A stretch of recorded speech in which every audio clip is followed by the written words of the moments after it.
নমস্কার, রুমা রান্নাঘরে আপনাদের সকলের স্বাগত। আশা করি আপনারা সবাই ভালো আছেন।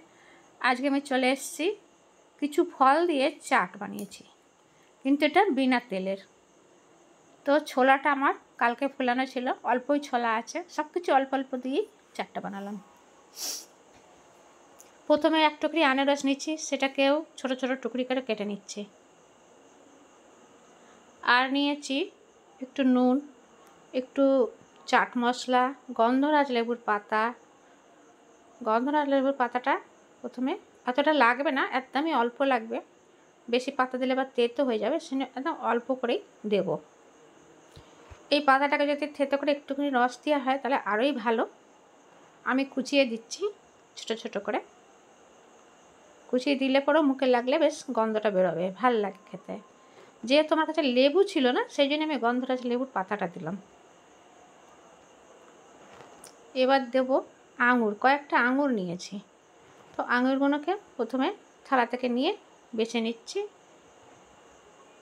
ওগুলো খুব দুভাগ করে কেটে নেব।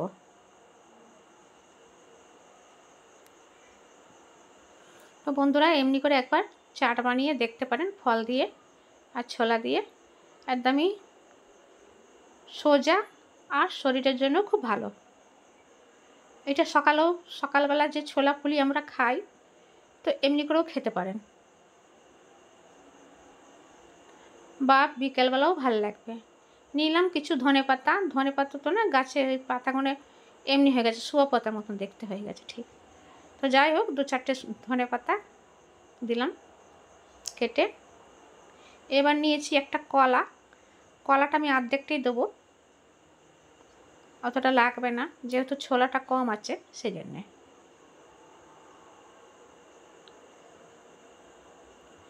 তো কলাটাকে আমি ছোট ছোট টুকরি করে কেটে নিচ্ছি।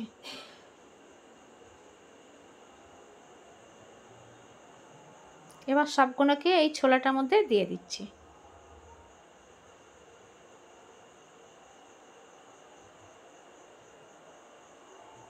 আপনি যদি চান এর মধ্যে সামান্য একটু সর্ষের তেল দিতে পারেন, আমি কিন্তু দিইনি তেলটা। এদিকে নিচ্ছি কিছু আদা কুচি, শসা, পেঁয়াজ কুচি, টমেটো আর কাঁচা লঙ্কা। সবগুলোকে এর মধ্যে দিয়ে দিলাম। দেব সামান্য নুন, যেহেতু চাট মশলাতেও নুন আছে, সেই জন্যে নুনটা একদমই অল্প দেবো। তো বন্ধুরা, নতুন বন্ধুরা যারা দেখছেন, প্লিজ একটা সাবস্ক্রাইব করে আমার পাশে থাকবেন, আর বেল আইকন বোতামটা প্রেস করে দিলে পরে আপনার কাছে ভিডিওটা পৌঁছাবে। দিলাম একটুখানি চাট মশলা। তো ভিডিওটা কেমন লাগছে আপনাদের জানাবেন অবশ্যই। ভালো লাগলে পরে লাইক করবেন, শেয়ার করে বন্ধুদের মধ্যে, তাহলে আমার ভিডিওটা বেশি বেশি করে পৌঁছাবে লোকেদের কাছে। আর ভাল লাগবে তো প্লিজ আপনারাও বানিয়ে খেয়ে কমেন্টে জানাবেন যে কেমন হয়েছে। দিয়ে দিলাম একটু বিকানের ভুজিয়া, অল্পই সব দিতে হবে। দিয়ে একটুখানি এবার দিয়ে দিচ্ছি টমেটো কেচাপ।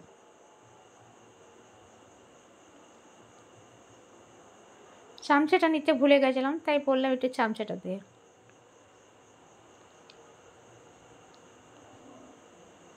আমি দিলাম টমেটো কেচাপ। আপনি চিলি সস দিতে পারেন, হট অ্যান্ড চিলি সসটাও দিতে পারেন, ওটাতেও ভালো লাগবে, বেশ ঝাল ঝাল মিষ্টি মিষ্টি।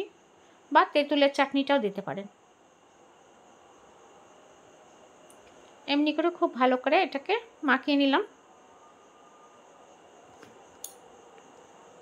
তো বন্ধুরা, আপনাদের এই ছোলা চাটটা কেমন লাগলো জানাবেন। ফল দিয়ে একদমই অল্প অল্প জিনিস দিয়ে অল্প করে চাট বানানো। এর মধ্যে আপনি আলু সেদ্ধও দিতে পারেন, আমি কিন্তু দিইনি আলু সেদ্ধটা।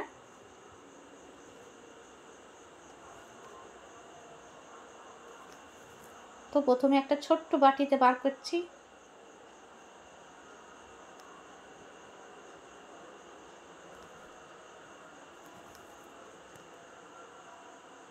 দিয়ে দেবো উপর থেকে একটুখানি ভুজিয়া, যেটা খেতে ভালো লাগবে, টেস্টি টেস্টি। এবার এই প্লেটটা তো একটুখানি বার করছি।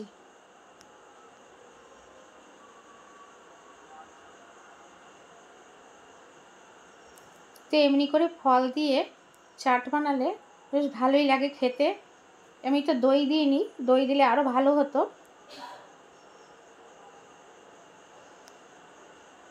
এতেও একটুখানি ভুজিয়া দিয়ে দেবো উপর থেকে।